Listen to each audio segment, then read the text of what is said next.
एक 26 वर्ष की महिला रोज की भांति अपनी ड्यूटी पे जा रही थी। अभी वह आधे रास्ते में ही गई थी, तभी अचानक से दो व्यक्ति बाइक से सवार होकर उसके पीछे आते हैं और उस पर ताबड़तोड़ फायरिंग शुरू कर देते हैं। वह महिला घायल होकर नीचे गिर जाती है। फिर कुछ स्थानीय लोग वहां पहुंचते हैं, उस महिला को उठाकर बगल के अस्पताल में एडमिट करा देते हैं। इस महिला को लोग अभी उठा ही रहे थे, तब तक दोनों आरोपी वहां से फरार हो जाते हैं। फिर इसकी जानकारी बगल के पुलिस स्टेशन को दे दी जाती है। पुलिस की एक टीम बहुत जल्द उस अस्पताल में पहुंचती है, उस महिला से पूछताछ करती है। हालांकि पुलिस इस मामले को बहुत जल्द सुलझा लेती है। इस केस में 3 लोगों की गिरफ्तारी होती है। यकीनन आज की कहानी सुनने के बाद शायद आप भी कुछ समय के लिए सोचने और समझने पर मजबूर हो जाएंगे। तो चलिए जानते हैं क्या है आज की पूरी कहानी। कहानी शुरू करने से पहले यदि आप चैनल पर नए हैं तो चैनल को सब्सक्राइब कर बेल आइकन जरूर प्रेस कर लीजिएगा। नमस्कार, मेरा नाम है अखिलेश, आप देख रहे हैं क्राइम न्यूज। आज की यह सच्ची घटना है राजस्थान की। राजस्थान का एक शहर है जयपुर। जयपुर का एक इलाका लगता है मुरलीपुरा। यहीं की रहने वाली 26 वर्ष की महिला जिसका नाम था अंजलि अपने ही इलाके के एक दुकान में काम किया करती थी। वह रोज की भांति अपने स्कूटी से 22 नवंबर की सुबह 9 बजे दुकान के लिए जा रही थी। तभी अचानक से 2 व्यक्ति उसके पीछे हमला कर देते हैं। वह महिला घायल हो जाती है, वहीं पे वो बेहोश हो जाती है। फिर वहाँ के कुछ स्थानीय लोगों के द्वारा उसको बगल के अस्पताल में एडमिट कराई जाती है। पुलिस की टीम भी वहाँ आती है। जब उस महिला से पूछताछ करती है, क्या तुम्हारा दुश्मनी किसी के साथ है या तुम्हें जिसने मारा है उसकी शक्ल को तुम पहचानती हो?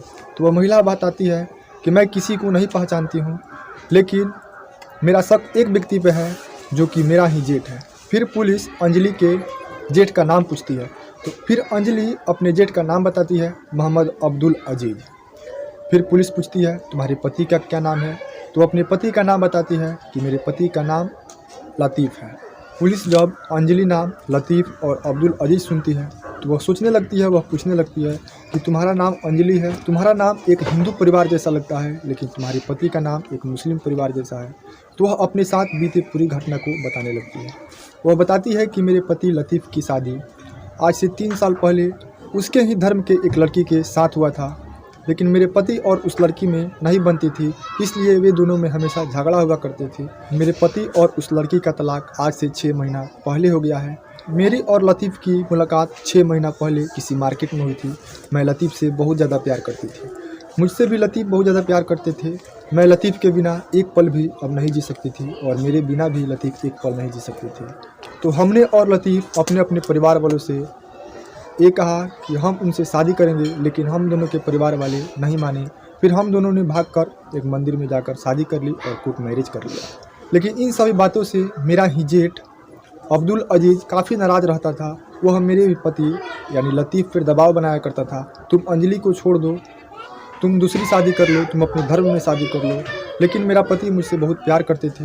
हम दोनों अपने घर पे न रहकर बगल के ही एक शहर के किराए के मकान में रहा करते थे। मेरे पति लतीफ़ और मेरा जेठ अब्दुल अजीज में नहीं बनता था। इन दोनों में भी काफ़ी झगड़ा हुआ करती थी कि अंजलि को तुम तलाक दे दो, अंजलि को छोड़ दो या अंजलि को मार दो। लेकिन मेरे पति मुझसे बहुत ज़्यादा प्यार करते थे। जब पुलिस अंजलि के मुंह से ये सभी बात सुनती है तो वे कुछ समय के लिए सोचती है। फिर उसके बाद अंजलि के जेठ अब्दुल अजीज को अपने पास बुलाती है और उसे पूछताछ शुरू करती है, क्या तुमने ही अंजलि के ऊपर हमला किया है या किसी से हमला करवाया है? लेकिन अब्दुल अजीज पुलिस के बातों को झुठला देता है। वह बताता है कि साहब उस दिन मैं घर पे भी नहीं था, मैं किसी काम से बाहर चला गया था। पुलिस बहुत कोशिश करती है सच जानने के लिए, लेकिन अब्दुल अजीज सच नहीं बताता है। फिर पुलिस लौटकर कुछ समय के लिए अपने थाने चली जाती है। अगले दिन 23 नवंबर को बरदात की जगह के लगभग 100 से अधिक CCTV फुटेज खंगाले जाते हैं। फुटेज में एक वीडियो सामने आता है। एक महिला जो कि अंजलि थी, वह स्कूटी से सवार होकर बगल के ही मार्केट में जा रही थी। तभी अचानक से 2 व्यक्ति जो कि हेलमेट पहने हुए थे, बाइक पे सवार थे, उसके पीछे से हमला करते हैं। पुलिस उसकी पहचान करने में लगी थी, लेकिन उसकी पहचान नहीं हो पाती है। लेकिन पुलिस का शक अब्दुल अजीज पर ही बना रहता है। फिर अगले दिन पुलिस अब्दुल अजीज को अपने कस्टडी में लेती है, उसके मोबाइल का CTR निकालती है।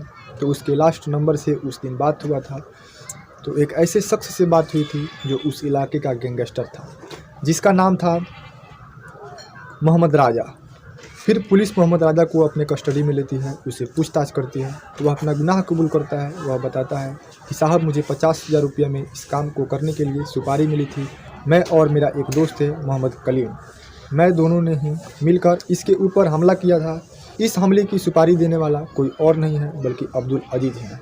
फिर पुलिस अब्दुल अजीज़ सहित मोहम्मद राजा और मोहम्मद कलीम को गिरफ्तार करती है और उसे तुरंत जेल भेज देती है और इन तीनों के खिलाफ एक कड़ी से कड़ी धाराओं में मुकदमा दर्ज करती है।